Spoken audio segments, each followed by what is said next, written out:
anyone that's not been to one of our online events before, just to tell you a little bit about what we do. So Meeting Mahogany is Mahogany Opera's virtual open house series. And what we do is we share insights and ideas around what we do and how and why we do it to give you a bit of an insight into our creative practice. We began these events during the pandemic as a way to continue engaging with our audiences and our collaborators and the wider sector. But even now things are returning to normal, we still see these events as really important to us. As an organisation, we don't have our own venue or a defined home, and a lot of our work takes place behind the scenes. So we see Meet Me at Mahogany as a space where we can connect with everyone, not just to share what we're doing, but to open discussions that might shape what we do in the future. So these are really important, and we're really pleased that so many of you could join us today. We're joined today by some of the team behind our latest co-commission, Out of Her Mouth, who are going to share a little bit about how the piece came to life and also how the team came into being as well, and how that's all been developed. So to lead this evening's conversation, I'd like to welcome the Head of Artistic Planning from the Dunedin Consort, Edward Edgecombe. Hello, good evening. Thank you so much, Mark. It's really lovely to be here. Yes, as you say, I'm Head of Artistic Planning at Dunedin Consort, which means that I do all sorts of things, really. I think about the music we play, who might play or sing it, and where we might do it, how to get around the country if there are train strikes. Our December is looking quite exciting, shall we say, already, going up and down the East Coast from Edinburgh, which is where I'm this evening. I'm in our office just down Leith Walk, if you know Edinburgh at all. Just to describe myself, I am a white British male with brown hair and a beard that is the same colour as my hair. And I'm wearing a blue shirt because I work for Dunedin and our colour is blue. It's worth saying that I'm relatively new to Dunedin. I only started my current role in April this year. And that means I've basically been around Dunedin for as long as this project has been in the process of becoming a thing and coming to life. So my experience of Dunedin is my experience of this project, which is quite a nice thing, really. And I'm sure we'll reflect on that through the course of the rest of this evening. I would like to introduce the rest of the panel to you. I'm really only here to ask questions and occasionally chip in with the Dunedin perspective. There are, 3 or 4 more people who are much more interesting than me. We've got Freddie Wake-Walker, obviously, who you know if you know Mahogany, but particularly I would like to introduce to you Mathilde, who is our director for this project, and invite her to introduce herself to you first. Thank you. Hello, good evening. I'm Mathilde. I'm going to be directing Out of Her Mouth, and I am a theatre director and opera director, and I'm based in Cardiff, where I'm also associated at National Theatre Wales, and I have a small theatre company as well. I'm going to describe myself. I'm slightly beige French woman. I've got black hair in a bun, and I've got a black jumper, mainly due to lack of idea this morning. And I'm very excited about the project, but I guess we're going to do introduction before we talk further about how we've started the project. Exactly. That would be great, Mathilde. Yeah. Thank you. So should we go to you next, Toria? Sorry, caught you on. I'm Toria Banks. I'm the producer and joint artistic director of a very small opera company called HERA, and we're co-producing the project. And for this, I'm also the kind of translator or writer. We'll talk about the difference maybe a bit later. And just to describe myself, I am an extremely pale white woman in her early 40s with blonde hair tied back in a ponytail, and I'm wearing a big brown roll neck jumper and massive blue earrings, and I'm in my living room, which is in Sydenham in southeast London.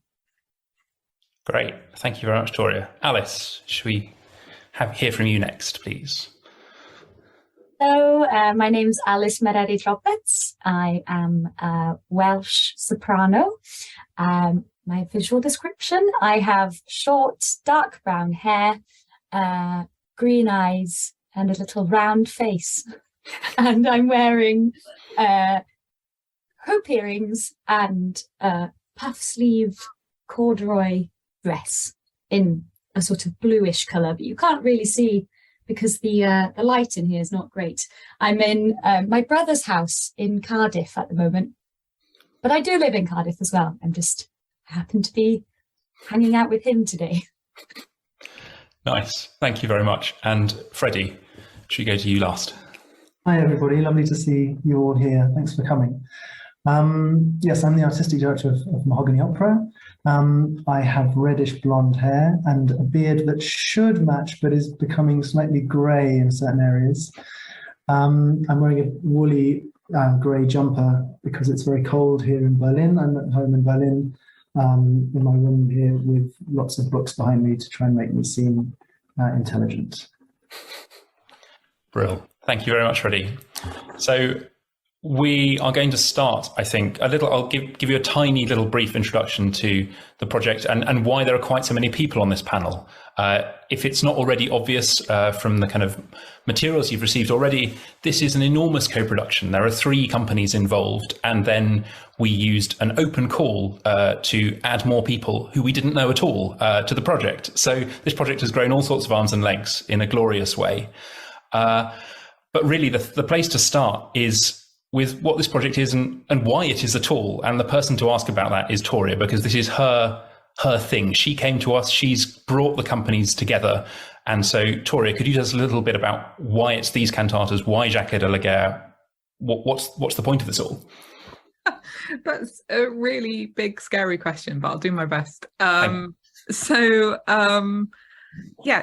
Jacques de la Guerre was a composer in the late 17th and early 18th century in Paris and in Versailles, working often at the court of Louis XIV. She was a child prodigy, but unusually for a child prodigy, she also had a kind of long, sustained career as a professional composer at the kind of highest level, which is unusual even amongst the small selection of successful female composers that we have from this period and kind of from earlier periods generally. That's a very sort of basic factual introduction. I think the piece exists because I got very excited about these pieces in particular, which are dramatic cantatas. She wrote one opera, like full opera, which was actually the first opera by a woman to be on at the Paris Opera, Céphale Procri, much earlier in her career. There's a lot of, I could do a whole separate talk on people say it wasn't a success. That's not true. There's, scholarly kerfuffles about that. But it's sort of huge and unwieldy and very 17th century. And it would be fascinating to stage. But these pieces she wrote when, like me, she was in her 40s, when she'd be composing and performing music for a long time, when she'd kind of worked out what she wanted to do and what she wanted to say. And she wrote, and the dramatic cantata was quite a new thing. It kind of set off a little bit of a craze, but she was one of the first people to do this.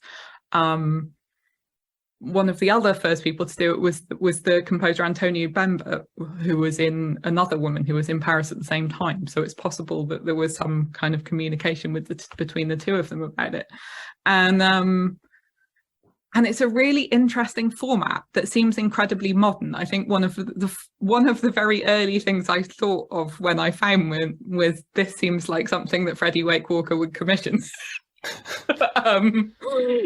Because they're these incredibly compact, nuanced, knotty storytelling kind of solo mini operas, which does sound like the kind of new stuff that Mahogany does. And she wrote 12 of them, and they tell stories from the Hebrew Bible, from the Old Testament, and a lot of them are stories about women. And she performed them herself at court for the king.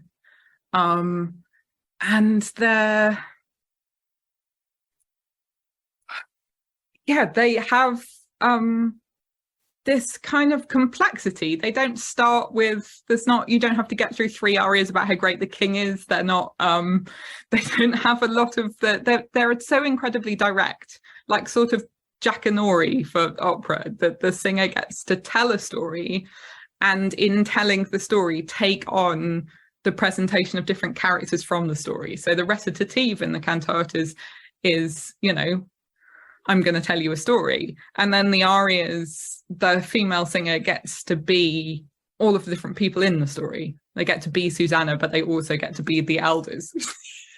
They get to be Judith, but they also get to be Holofernes. And that just seemed like an incredibly exciting thing. They're just very twisty musically. They're very twisty and interesting. All of the arias are quite short. There's a lot of change. There's a lot of variety. They just seemed like an absolute gift for singers who want to kind of perform and hold an audience. So I think that's sort of, is that a good start, Ed? That's a great start. I feel like everybody now has a sense of just what they might come and hear next summer. I suppose the question is, given there are 12 of them, I mean, apart from obvious reasons like logistics and boring things like money, why these 3? Why are these the ones that we're starting with? So, so she wrote 12, 2 books of 6. So she performed them 6 at a time, which would be quite a lengthy evening. I think you'd want to, they're between 15 and 20 minutes each. So I think if you had 6, you might want to stop and have dinner. So it's partly about scale, but then picking which ones, when we've decided that 3 made a kind of nice, compact theatre show, they're about sex and power. Sex both in the sense of male and female, and sex as in, sex. They're the story of Susanna and the Elders, which is a story about sexual harassment and threat of sexual violence from old men in authority towards a teenage girl, which seems like a very resonant story. It's the story of Judith, who went to Holofernes, went to the enemy camp of the army that had besieged and was trying to invade her city, and seduces and beheads Holofernes, the general. And the story of Rachel, which is Jacob and Rachel, which is in some ways the most peculiar of the 3, but which is a story about a girl who is going to marry the man that she loves, and whose father tricks the man into marrying Rachel's sister instead, to sort of get rid of her sister. It's a sort of wives in it are treated, and daughters are treated as very much as kind of property to be traded. And Rachel is kind of tricked out of the marriage that she wants into eventually becoming a kind of second wife, literally a sister wife for Jacob, rather than having the kind of romantic monogamous relationship that she wanted. So they're very different. They center women characters, but it's women at different stages in their life who cope with difficult situations in very different ways. And they're good stories. Yeah, I mean, I think you've really made the case for these 3 and the way they connect. And actually, this makes a really nice way to segue into asking Mathilde some questions, because basically what you've just heard from Toria is the pitch that we put out into the world. We tried to capture that on paper and send it out to as many people and as many places as we could think of, and some places that other people could think of for us, in the hope of meeting new people that we didn't know. And we'll talk, I think, quite a lot about the open call process through this, because I think this is a good forum to talk about things that happen behind the scenes and things that happen well before you come to a venue and see a show. That's kind of part of the interest of an evening like this. And before we do too much of that, I just want to sort of kind of flip across to Mathilde and ask you, when you saw the pitch, what attracted you to this? Why this, and what draws you to it? Well, I guess there's not that many open call first, but there's not that many pitch about a woman composer writing 3 pieces about women. That's already a rarity in itself. So I was interested by that. And the title, Out of Her Mouth, was quite pertinently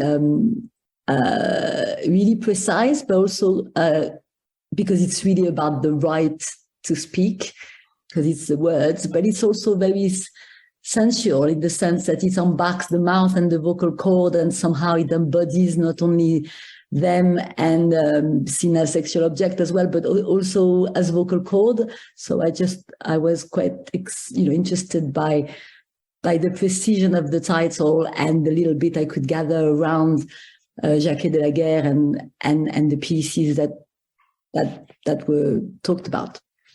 Mm-hmm. So that's also I am a big fan of Baroque opera in the sense that I find Baroque opera quite contemporary or modern. I would say contemporary because I guess the difference in painting is quite clear, but it's less clear in music. So quite contemporary in the sense that I feel like the sort of fragility and surprising turn often in Baroque opera, probably because we hear less of it,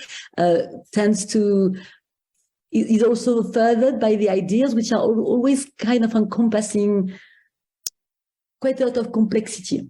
Nothing seems to be very clear in terms of people emotions and turns, and that means that there's a lot of room and a lot of space to rethink and to also ask questions, which is very contemporary as an attitude to what we should do, moral or even political ideas.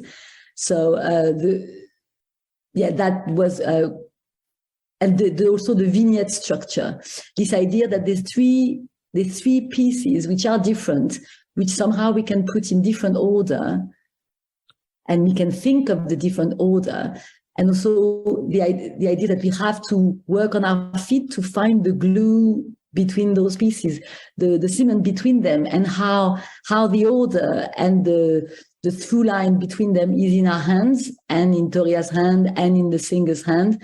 And that will generate very different meanings. If we start with decapitation or finish with it, so it does mean that there's an enormous space in the authorship somehow as well, and in the pitch itself. There was also a demand, clarity and specificity about wanting a creative team that would be engaging with access in a creative manner. So not only access as an add-on at the end of a piece, but access from the beginning as a creative tool that becomes that's woven through the piece, and that becomes the language itself.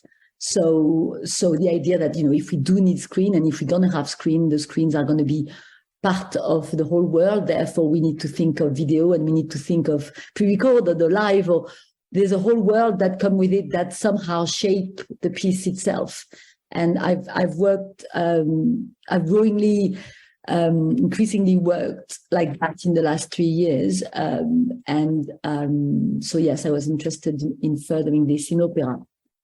Great. Thank you very much, Mathilde. I suppose it's just worth saying at this point, because I feel like Toria's alluded to it, and we'll come back to it a lot because this is a really big topic, but we're going to perform them in English. So these incredibly French pieces are going to be done in English, and that's part of the immediacy. That's part of the question about contemporary work. That's part of the thing about access. It fits into lots of different parts of this project, but it's just worth being really clear. And we'll come back to it with Toria later on, that this will be in English. So you'll come and hear, even if you know these cantatas from some of the few recordings that exist, this will be an entirely new experience on another level. And I just wanted to turn to Alys next, if now is a good moment, to ask you a little bit about kind of the same question as Mathilde, really. What drew you to this project? What makes you think early music is for you as well? Because that's also a consideration for a singer. So you have chosen a particularly funny time to talk to me, because my dog is currently cleaning himself in the background. So I'm really sorry if you hear sort of paws being, licked. Sorry about the sound effects. But yeah, I was similarly drawn to the title, partly because it's not often that sopranos or any singer in any voice type, that we get a chance to sort of participate creatively in the making of a piece. This piece is obviously so varied and interesting, and there are going to be so many different characters and voices and different elements to it. So I was really intrigued to sort of to explore my inner chameleon. and that was really exciting to start. So just the sort of dramatic scope, I suppose, within something like this, when it is sort of being translated, but in a sense, rewritten and written for a modern audience, and how I can play a part in translating that as well. But yeah, the open call, I suppose I'm quite often used to seeing calls for singers and, signing up for auditions and, going through all of the rigmarole of turning up and singing my bits. But this seemed different somehow, in that the call out was made accessible, for one. And I have ADHD, which is a neurodiversity. It stands for attention deficit hyperactivity disorder. And I think neurodiversity is something that is everywhere in the arts. I think there are so many of us in this world, but it's not often talked about so openly. And so I think the fact that that all of these companies as a whole are coming together to try and create something so accessible and so diverse and so interesting, that made it all the more appealing. When actually I've found that early music can have some slight barriers. It's I suppose the stereotype is that it's quite buttoned up, tightly laced, quite prim and proper, and there's a particular way that it's done, and you don't often hear a Welsh folk singer from Proslan singing these beautiful cantatas, but now you will. So it's exciting, and I'm really delighted to have been selected. That's really lovely to hear, and I think with the genre point is really quite an interesting one as well, isn't it? Because obviously, we were struck, and we were struck in Alys's audition by the fact she absolutely nailed some Handel. She blew our socks off with it, and then she sang, if I remember rightly, a bilingual folk song, and yes, it was astonishing. It was just something completely unlike anything else we heard from anybody else, and it was really special. And you're absolutely right, Alys, that there was, we recognised, I'm not sure we knew we were looking for that really, but we heard it from you and went, oh yeah, that would make a lot of sense in this show. What a good idea.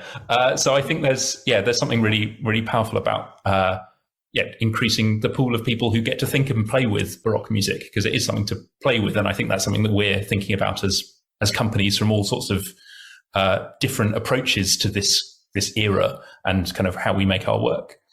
I wonder, Freddie, if you could say a little bit about kind of the practicalities of the open call and why it's important to you particularly, because I know it's Mahogany's calling card in some ways. Yes, thanks. We've done so many open calls recently that we joked that we were going to rename ourselves Open Call Opera, and they are, when we first did them, they are a bit frightening, because you are throwing yourself out there and you don't know what's going to come back. But I think we've honed the language around how we talk about them and where we send them out into the world, and what comes back is extraordinary and always surprising, and so far it's just been amazing, and especially with this project. as Ed says, I mean, I can't really add anything to what you've said, Ed, in terms of Alys, and the same is true of Mathilde in obviously a very different way.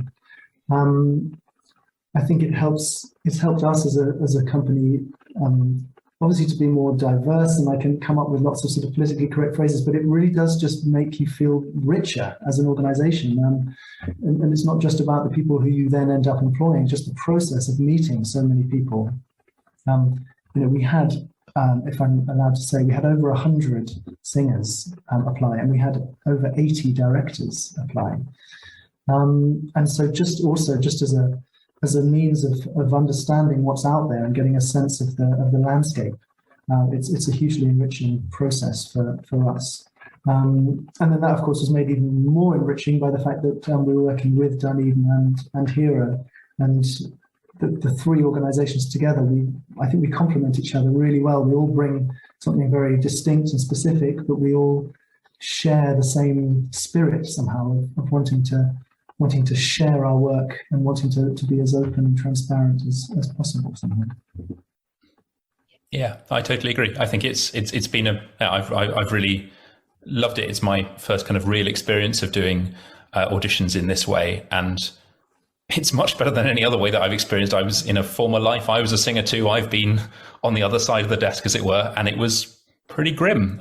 It's not fun, and I don't know. You can, it really matters. I think it really matters to all of us. I think because we've all on the kind of commissioning side have experienced the process from the other direction and perhaps not enjoyed it at all, even if we have found success through it.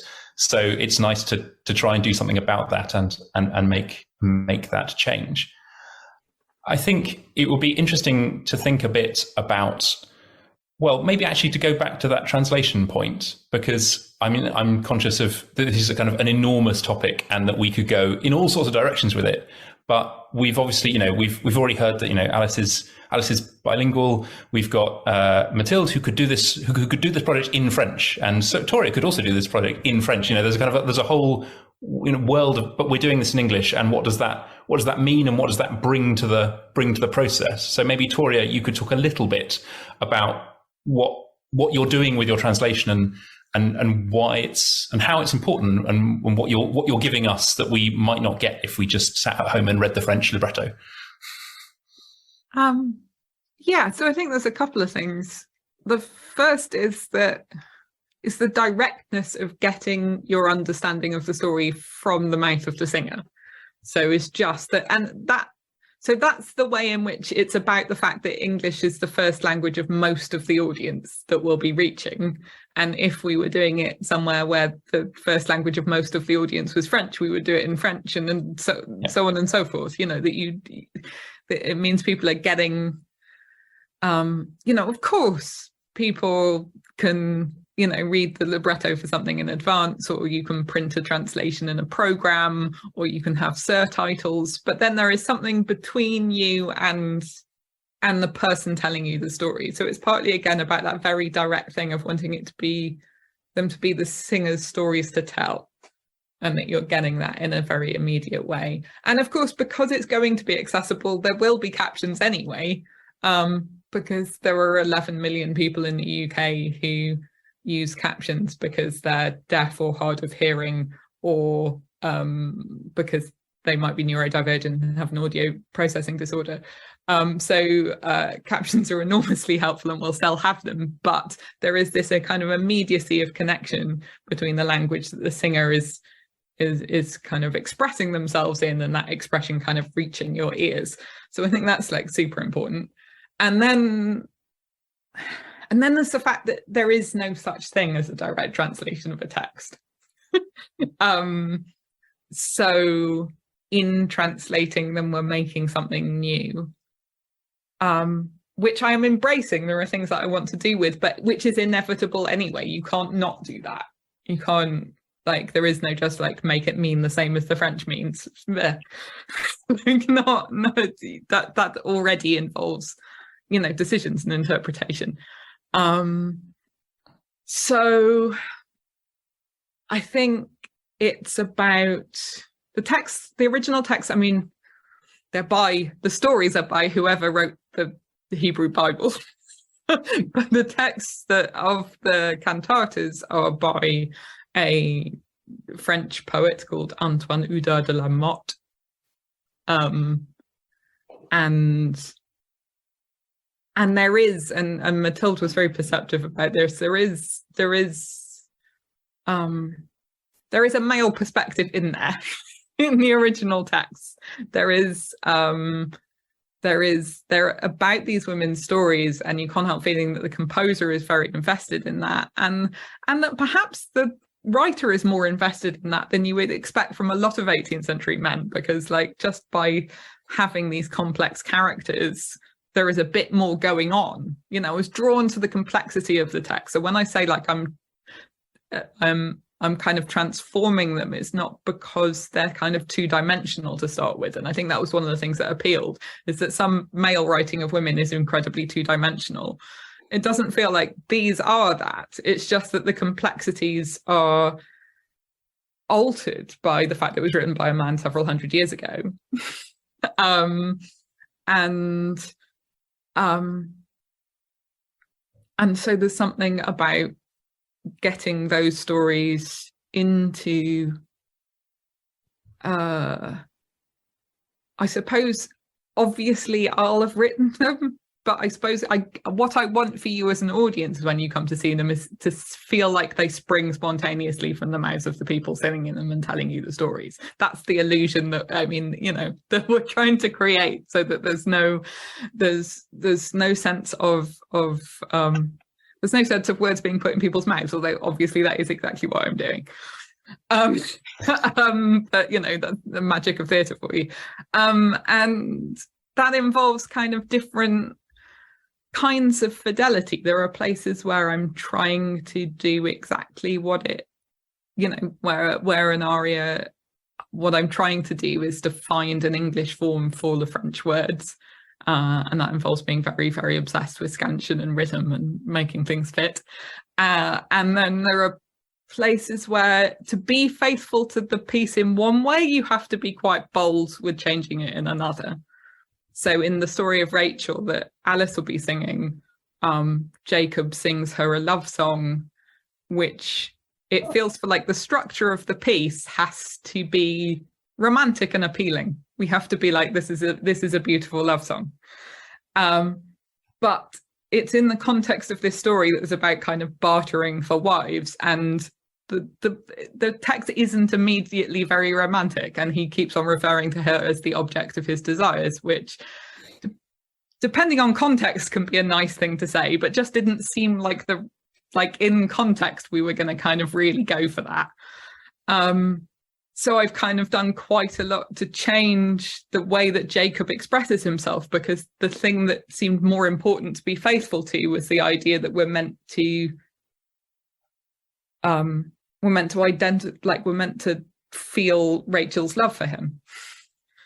And so he has to be lovable to an audience of contemporary women, and that affects the things that we can have him say or not say. You know, when he's tricked into sleeping with the wrong sister on his wedding night, in the French, his immediate response is, "How could you give me this woman that I don't want?" And you're like, this is not making me warm to you, Jacob. Do you know what I mean? It's not. I think you might need to say something else first if you're not going to be the bad guy in this story. And of course, I could have let him be. I could have made a different decision, which is to be faithful to what he says, so that our emotional involvement in the story would have been different. It would have been a very bleak story then, about a girl with a terrible father and a terrible husband, and how she's traded between the two. And that didn't seem to be what the music wanted. So there's a decision between kind of what you're faithful to. Is it a story about a woman in love with kind of a terrible abusive man, or is it a story about a woman in love and a man who loves her back, who are thwarted by her abusive patriarchal father? You know, and those are different stories, and whichever way you go with that, you're making a decision. So it's like, I think I'm always trying to stay quite close, I think, to what the original is doing, but that means lots of different things depending on where you are. Yeah. I think, yes, waving an enormous flag that says this is really complicated and we're making lots of choices is one of the things I think that goes with this territory. I'm conscious that we're coming up to the break, but just one thing to say is that because of where we are in the process, some of us have been thinking about this, for months already, and other people are brand new to this. So as you're hearing about how Toria and Mathilde think about this, Alys is also hearing about this for the first time too, which is a slightly weird exercise and feels slightly more reality game show than maybe it would in normal circumstances. So I suppose, Alys, and I'm conscious there are some questions in the chat, and I will pick those up. But Alys, are there things that you as you hear this, as you hear what you're about to do unfold, like what do you think? What does it make you ask, or want to know more about, or get excited about?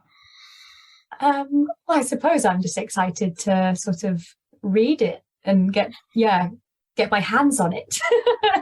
I don't know if I can yet, but I'm intrigued. I'm intrigued about the character of Jacob, I suppose, because we are obviously in a society that's entrenched in this misogynistic view of women being their property. And I am genuinely interested because I'm presumably going to be Jacob at one point, as well as Rachel. And so, how can we make that character likable to a modern audience? And how much of that we're just going to sort of address, and how much of it we're going to challenge. I suppose that's my question. That wasn't a very well worded question, but are we going to be challenging the patriarchal sort of hierarchies within the piece, or are we going to be embracing them? I think Toria, because we have discussed this afternoon, I think in the way that Toria has translated the piece, Jacob is quite lovable. Although he has been born in that system, which is quite misogynistic and patriarchal,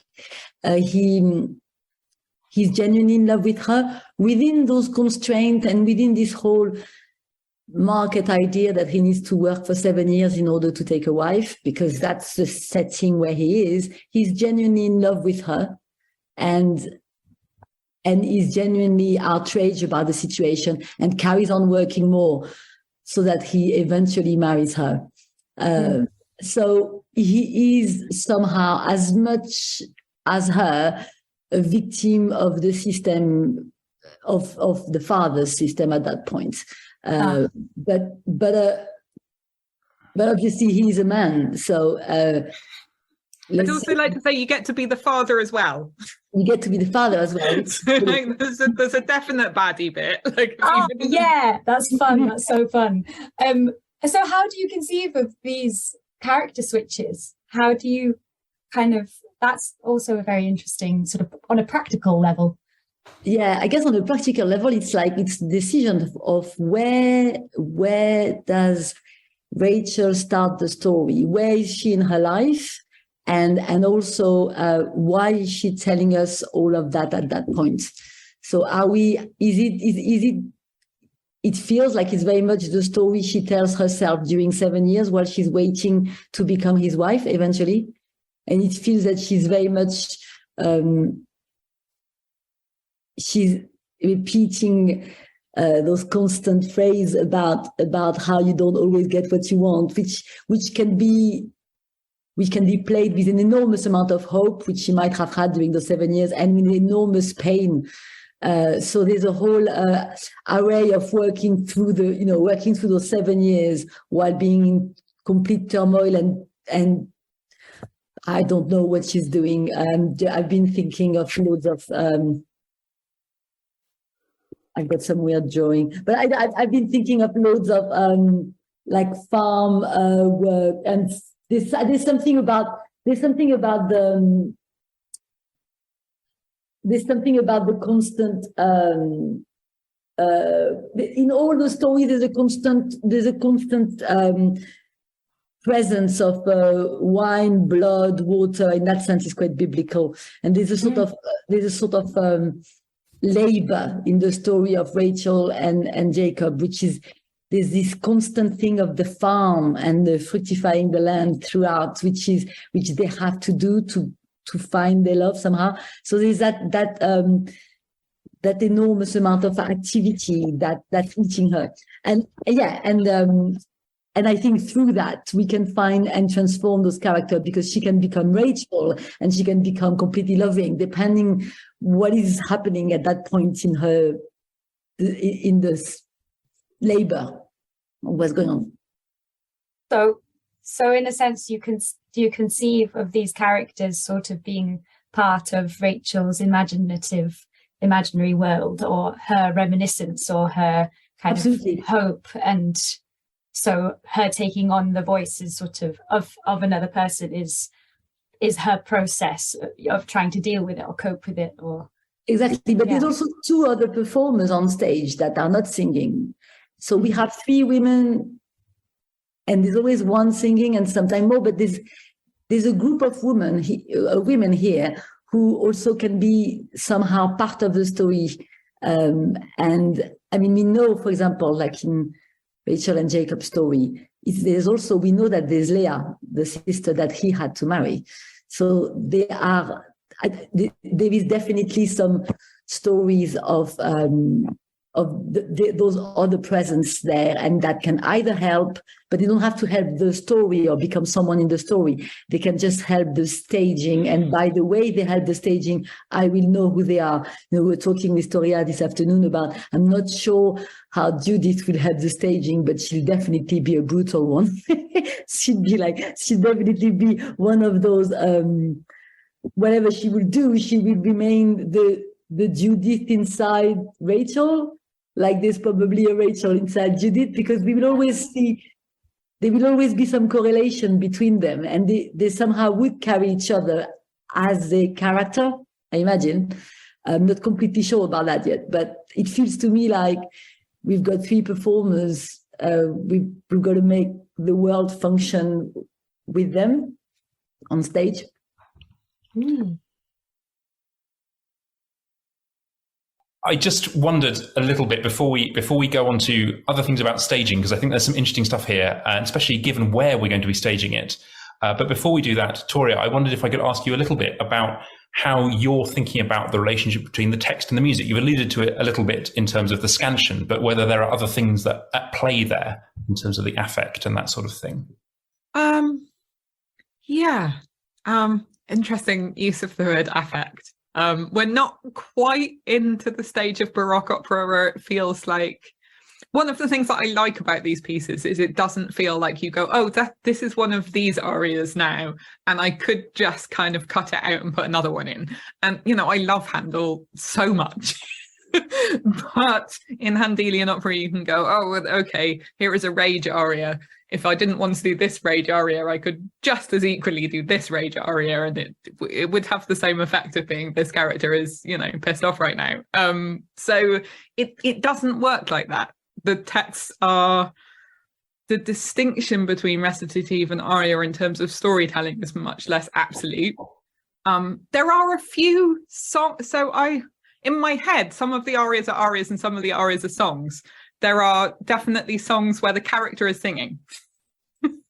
And where the character is singing, often there are dance rhythms. Often it has felt important to retain rhyme schemes or have rhyme schemes, and to keep a kind of... and actually... the presence of dance rhythms is a really interesting thing in this that perhaps you don't get in slightly later, or as much of, it's quite sort of specific to this period. I think, Judith ends with this aria about, in the French, is about celebrating the glory of God, because it's the only power, which is like, because of the power God has over kings, that kings are subject to the rule of God. I've changed that slightly because I feel like there should be other things over the Power of Kings. But the thing that I wanted to talk about is it's in 6/8, and the glory of God in 6/8 is a very different sort of glory than the glory of God in 4/4. Do you know what I mean? It's not the same. It's not the same glory. It's something else. So yes, it's about the rhythm of the text and the kind of scansion of the poetry, but it's also about how is it placed musically? What is the composer chosen to do already with the text that she's been given? Again, I already talked about that love song, and it feels like the music is so much more romantic than the text there, and you feel like, oh, okay, I can maybe give this more of what it needs. So yeah, the difference between singing and not singing, the way that the storytelling kind of glides through recit into aria, the different kind of meters and the dance rhythms at play, those have all been things that I've thought about quite a lot.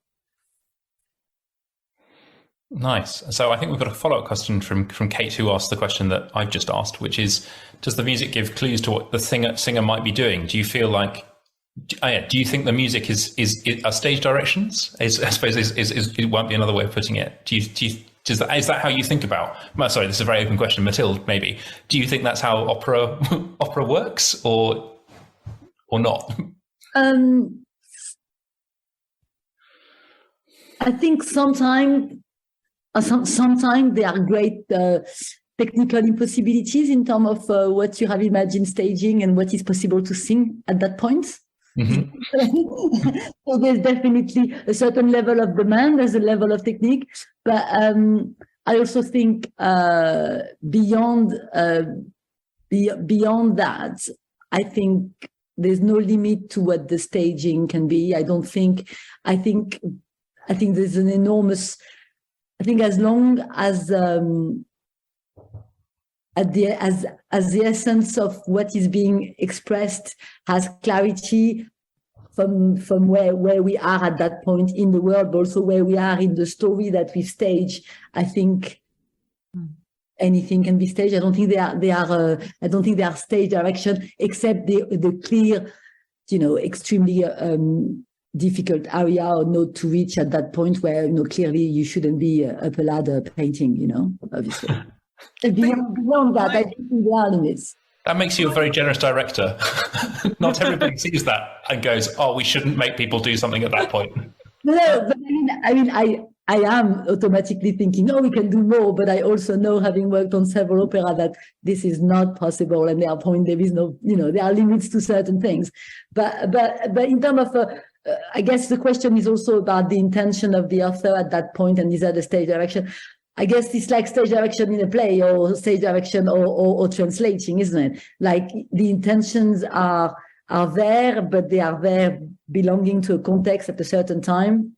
And now we are here, and we have the vehicle that actually express that piece of work are singers who are living now, and we are the audiences now. So somehow we've got to embrace what we feel respond to that piece today. So as long as we do that, I think everything can be staged, and we shouldn't try to bow to the expectation of a certain time in a certain context.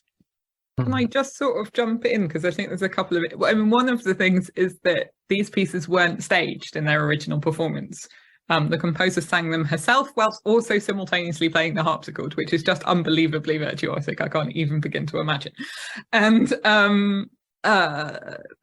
but so in some ways there are no stage directions. And the other thing is that the music therefore does more work. And they sort of work like radio plays to kind of give you more information musically. But of course that can always mean different things. So I think if there's some of the arias have great drive and resistance in them and feel like there's something very effortful happening, and some of them are very feel very light and free and gliding. And I talked before about the kind of dance rhythms, and they may represent things that people are doing, but they also may represent internal states. And there are things that the physical staging can match or can play against. They tell us something, but that something could be lots of different things, I think. Yeah, the staging is a dialogue with what's happening on stage at that point with the music. So to some extent, it can go against and it can further something. The meaning will differ, but yeah, it's up for grab, really. Mm-hmm. Yes, hopefully people are. You can appreciate that these are all early stage discussions. But actually, what's so exciting about this is that we kind of all agree that that's how this should work. This is not that there's one right way, but this is the right philosophy. I think we kind of all agree that that's the way to look at this kind of work. I'm conscious that I said that we talk a little bit about staging in a sort of physical where in the country sense. If you want to come and see this live, and hopefully by now you're thinking, I must book a ticket, I must get on a train, I must drive a car, I must get there to see these things. Well, there are going to be 5 places at least that you can go and see them. We're going to tour Scotland, we're going to be in Edinburgh and Glasgow and Findhorn up in the north. And then we're going to go to York Early Music Festival and Spitalfields Festival in London. And I'll give you the dates properly for those at the end of this session. But I kind of mention them all because they're all very different places. What's important to us as part of this commitment to accessibility is that these venues are accessible, that they will be on the level that you'll be able to get in easily, regardless of your access needs, that you will be able to see the captions well, so they will not be projected and, in bright sunlight at the same time, all of those kind of things. And so finding those venues, but also not trying to be in too traditional a venue. We're not going to be at the Queen's Hall in Edinburgh. We're going to be in a fringe venue that you might have seen us in before, but it's more of a theatre than it is a concert hall, because we think that's an interesting place to do this. In Glasgow, we're going to be underneath Glasgow Central Station. We've done a concert there before.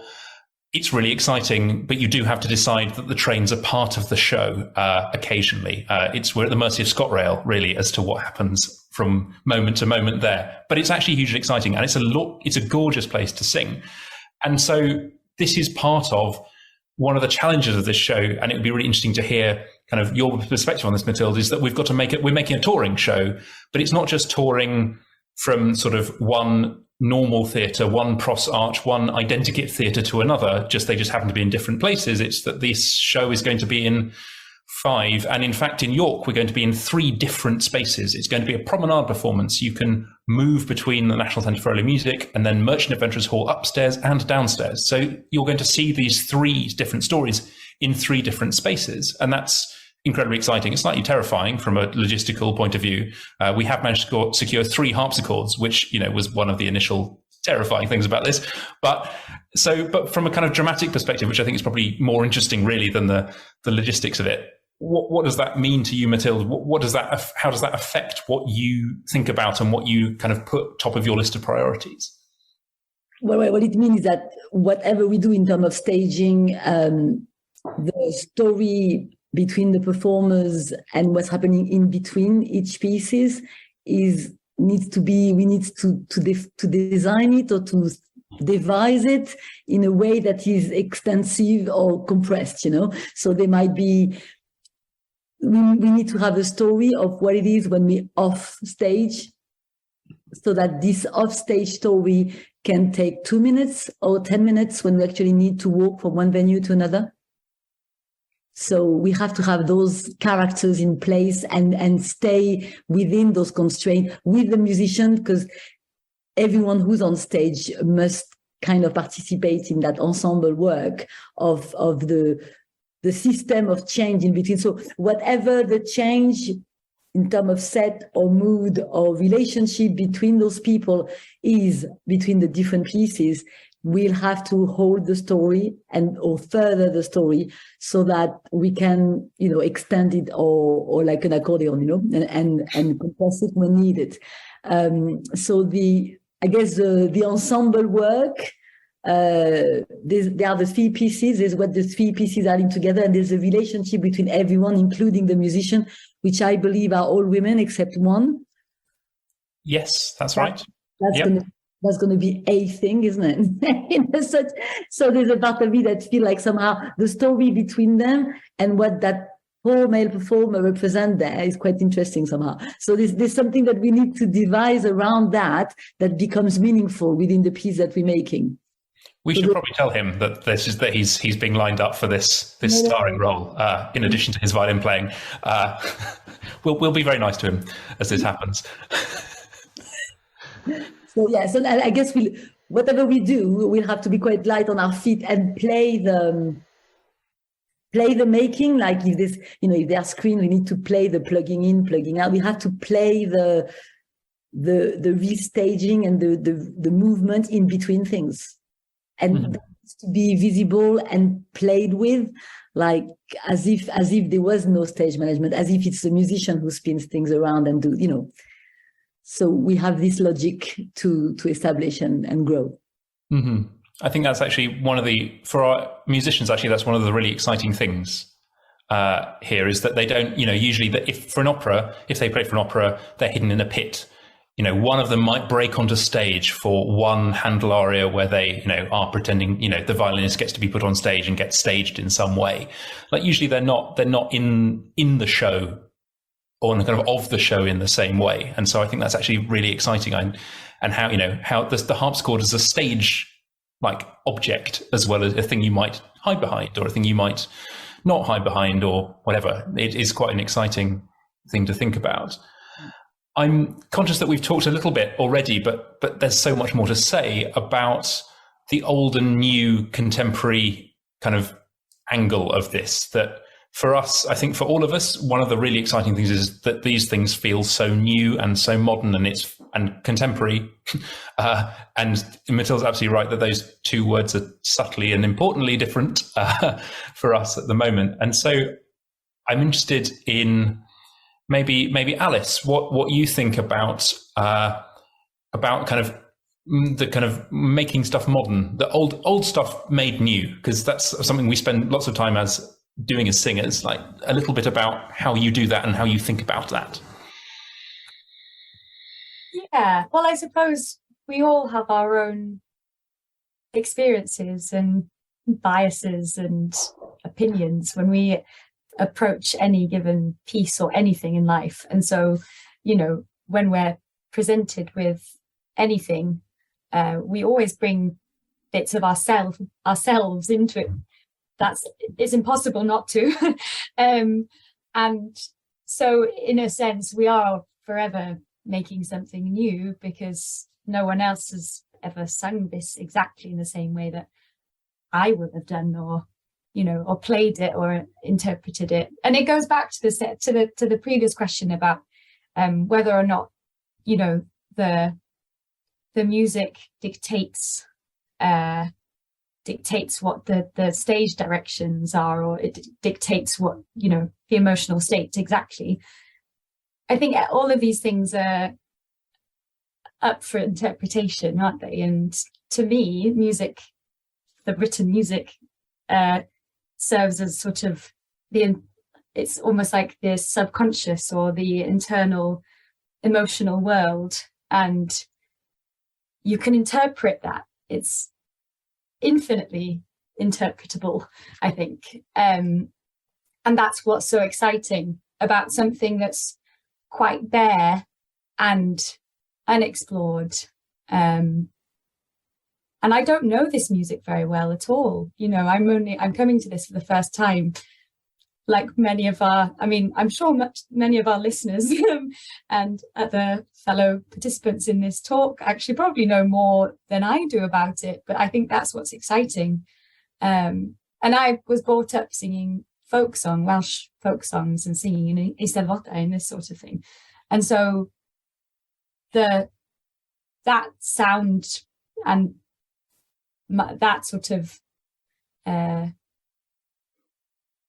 influence will, I suppose, inevitably somehow come into my singing. I can't help it. It's just part of who I am. So, I don't know if I've answered the question. But, you have. It wasn't a very well phrased question. So I think you've done a beautiful job of digging me out of a hole in terms of how I asked that. I think that's a really beautiful answer, and I think it's completely true. And one of the exciting things about this is that we'll get to hear you, and we'll get to hear Carolyn Sampson, and we'll get to hear Anna Dennis, and we'll get to hear three amazing sopranos do three amazing things and bring all of their own personality and history and what they sang the week before and what they're about to sing the week after. And, those all of those things are really kind of make it so of the moment. It won't be that, the way it goes in Scotland a couple of weeks later is when we're down south in York and in London. It'll sound different then, not just because we're in a different place, but because you'll have been doing different things in between and you're busy people. And that's another of the kind of exciting things. A reason to come to all 5 shows, I would say, just in case you were wondering about whether you could put that into your diary. Yeah, exactly. We need to plug that hard, I think. Please come to all 5 shows. And yeah, I mean, I wondered too, thinking about kind of in a more kind of explicit way about old and new.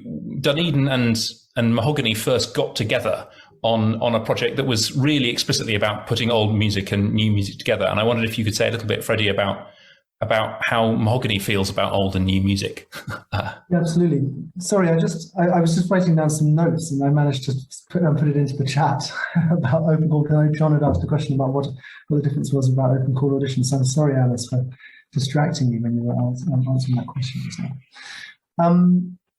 Yeah, we worked on Dido's Ghost with Dunedin last year, and for those of you who didn't see it or weren't aware of it, it was the sequel to Dido and Aeneas, but it included basically the whole of Dido and Aeneas within it, but the other half was new music composed by Erilyn Wallen.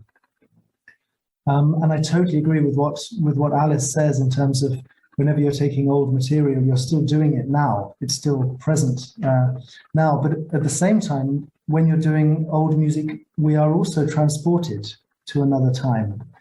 And I think that when I'm walking down the street and I'm seeing buildings from different time zones, or just in my life, in my contemporary life, I feel like I'm confronted by lots of different time periods and cultures and what have you.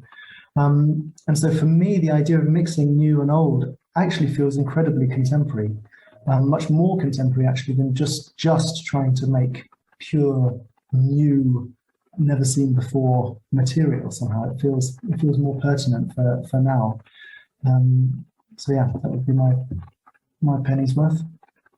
It's a pretty good penny. Sorry, Mathilde, it feels like you're about to say. I was about to reiterate what Freddie was saying about the anachronism. Does that work in English? Anachronism? Yeah. Yep. It works. So the anachronism in terms of aesthetic or language or new and sound is very welcome. I think that's what we do all the time, and I think it's always with great effort that sometimes some production try to fit into no, we're doing contemporary or no, we're doing period. Because actually, of course, it's an effort because nobody does that. Like naturally, we do that because the way we speak, we just carry those really old word like anachronism, by the way, and then we just throw them in the middle of a sentence with other words. So yeah, it feels very much like these are very contemporary cantata embodied by people now, but with some brutality and some of the elements as that somehow, not that brutality is not contemporary as well, but some of the language clearly from another time, but still resonant today and still as potent. So, but yeah. Mm-hmm. No, absolutely. And I suppose I'm conscious we've got about sort of 10 minutes left. And so if there are questions that you're burning to ask us or things that you feel like we haven't properly addressed, maybe even about open call auditions, I think Freddie's note sums it up really well. I think the only thing I would add to that is that often audition processes exist, and particularly for singers, less so for directors. It's much, much rarer for directors. But for singers, they exist, but people know, but there is a sense in which the people doing the casting might know the answer already. It might be a slightly performative exercise that means that they're hearing 10 people, but there's possibly an 11th person that they're really casting against. And if that 11th person is free, then those 10 people can sing however well they like. And it won't be any one of those 10 people, it'll be an 11th person.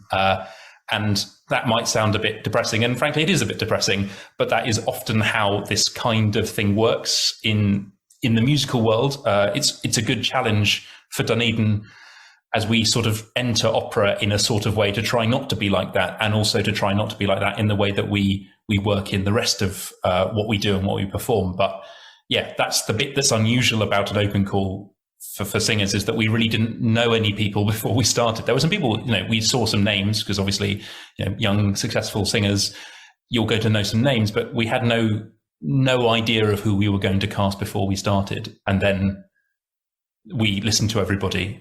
In fact, Linda heroically listened to absolutely everybody and thought about it very hard. And then we all listened to some more people, and then it worked through the process like that. But that level of effort, well, as we've said already, it's hard work. It takes time, and you don't know what the result's going to be. And yeah, you've got, trust the process, as American sports commentators say.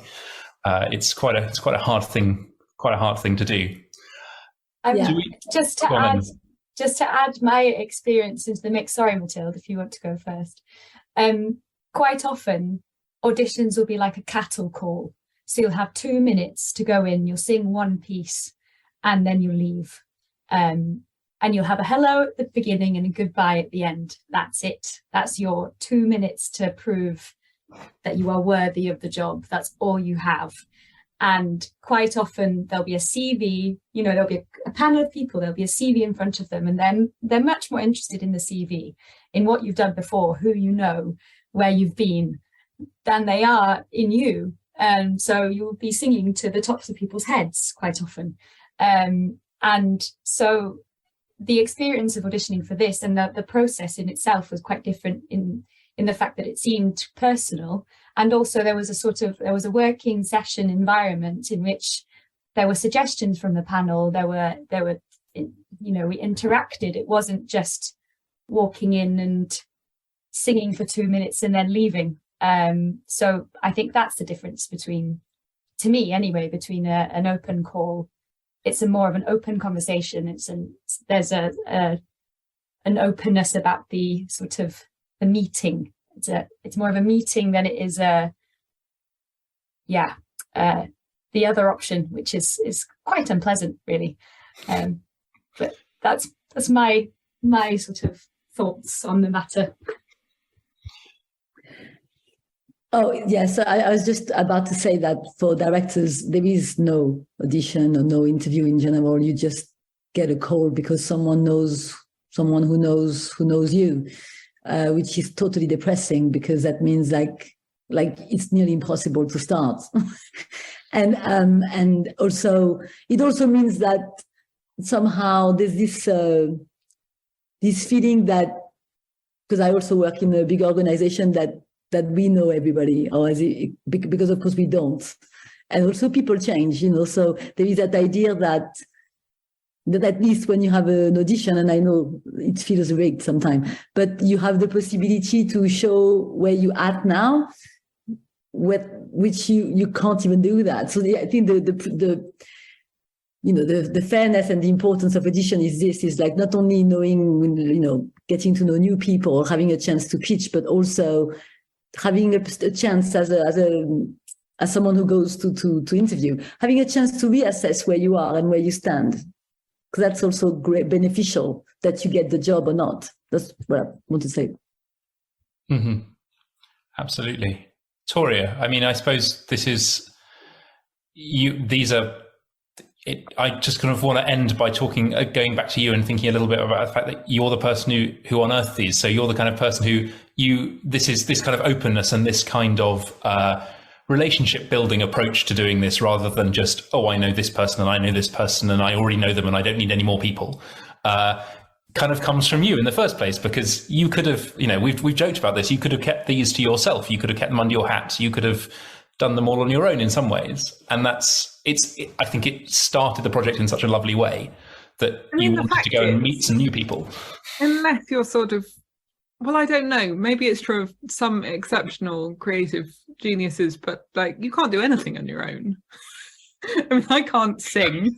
I'm a writer, and I couldn't be HERA without Linda, who was she appeared, she had to get a train. So you saw Linda pop up on the Zoom call on her phone, but again, who is the most extraordinary musician, and as I say, took on this task of listening, not just of listening to all of the singers, which I think some people would be treat very much as a chore, but listening with incredible generosity to everybody, really being interested. in every single person, which is something that she has had as a singing teacher and as an artist for decades. And that's an incredibly valuable quality. So when you say it starts with me, I'd like to say it starts with us, because I think that's what would I like to say about this? I can't work in the opera industry as it is people doing things properly because this is how we do it, because it's an industry, because I'm disabled and I can't work full time and lots of it isn't accessible to me, and I don't see why I would replicate that for other people. So it's very important to me to try to not replicate that for other people, but also it's very thrilling to find the people that will make the thing what it is, because you can't do it on your own. I've worked as a director, and so has Freddie. So in interviewing other directors, it was incredibly, you can become, this is a very difficult business. So you can become a little bit bitter about the opportunities that you get or that you don't get, or the people that listen to you or don't listen to you. But when you meet really brilliant, interesting people, they're brilliant and interesting because that goes out of the window. And you're relieved of all of those feelings because you're just really interested.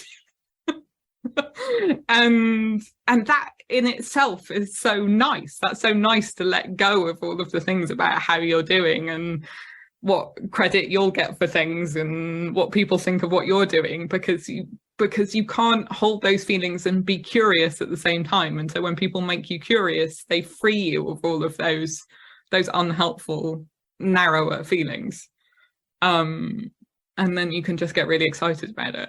Because that's what I've been doing. I unearth these things, but other people have performed them before. I just got excited about them. I was researching a book about opera by women before 1800. That's where this sort of came from. And you just get excited about it. Yeah, I think that feels like a really good place to try and draw things to a close, because we could really go on all night, because as you can tell, we are very excited about this, and hopefully you are joining us in that excitement. I promise you that I would tell you some dates for next year. So if you're in Scotland, it's June. It's the end of June. We're devising the show. We're putting it on its feet and making it the thing that it will be in Cumbernauld. And then the first show will be in Findhorn on the 23rd of June, in Glasgow on the 24th of June, and then in Edinburgh on the 25th of June. And then we've got a little break, and then we'll be at Spitalfields on the 9th of July, Spitalfields Music Festival. I'm aware that we've got some people from Spitalfields here as well.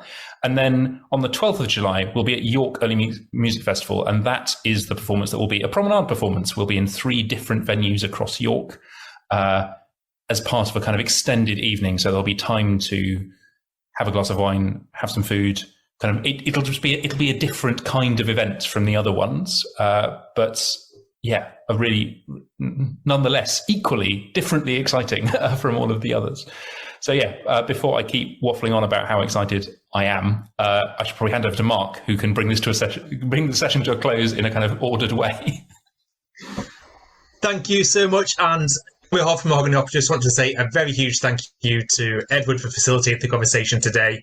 You've been fantastic. And also thanks to Toria, Mathilde, Alys, and of course Freddie as well for all of their contributions. A few other quick thank yous to Sula for interpreting today. It's fantastic. And also Louisa and Karen, our captioners. And biggest thank you to all of you for joining us this evening. I hope you've thoroughly enjoyed the conversation. The recording will be up online for anyone that wants to revisit or share with anyone that couldn't join us today. So we'll send you all details about that when it's available. But thank you all very much. And we hope to see you at our next Meet Me at Mahogany soon.